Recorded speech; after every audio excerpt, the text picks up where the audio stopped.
প্রণাম নিয়ত মাথা থেকেই পায়, নিজের ভালো হলেও কিন্তু তার পরমাইটি হয়ে যায়। বাংলা ভাষা বলে দিলাম, এটা তোমাদের উর্দু ভাষা উন্নত। শ্রেষ্ঠ জনে শুনে রাখো,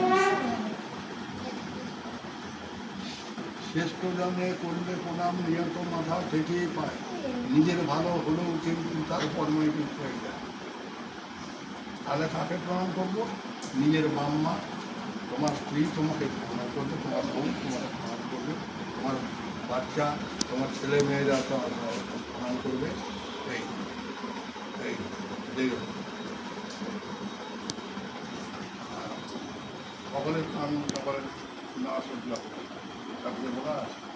আমরা ঠাকুরকে প্রণাম করে দিচ্ছি, আপনি নিজেই বলেছেন যে আমার পায়ে হাত দিয়ে প্রণাম করলে আমার যে এটা, তো এটা তো একটা গান হয়ে যাবে। দূর থেকে প্রণাম করতে বলা আছে, পায়ে হাত দিয়ে দূর থেকে প্রণাম করতে বলা আছে, দূর থেকে পাওয়ার বড় কমে হয়ে যাবে। প্রণাম।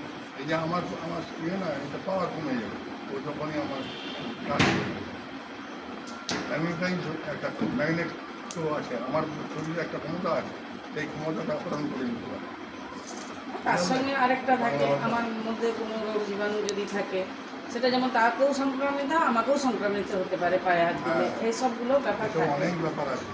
যে আমরা হিন্দুতে অনেক নিয়ম কানুন করা আছে, যে তুমি ওই জন্য দূর সকলকে থেকে পায়ে হাত আপনি দিয়ে প্রণাম দূর করতে থেকে পারো। গড় হয়ে প্রণাম করতেই ঠাকুর পারেন। নিজেই পালন করতে। ইসলাম ধর্মে কিন্তু কোনো প্রণামের কথা নেই, যেরকম প্রধান আমাদের ধর্মে ধর্ম সবার একই, মানব ধর্ম কথা নাই, তবে ওদের আলিঙ্গন মানব ধর্ম আলিঙ্গন একটাই ধর্ম, মানব ধর্ম। হ্যাঁ, এবারে ধর্ম আপনার সামনে যদি কেউ বড় মানুষ থাকে, যে গুণীজন হ্যাঁ, তাকে আপনার দেখে শ্রদ্ধা হয়, প্রণাম করতে ইচ্ছে করে, আপনি দূর থেকে গড় হয়ে প্রণাম করতেই পারেন।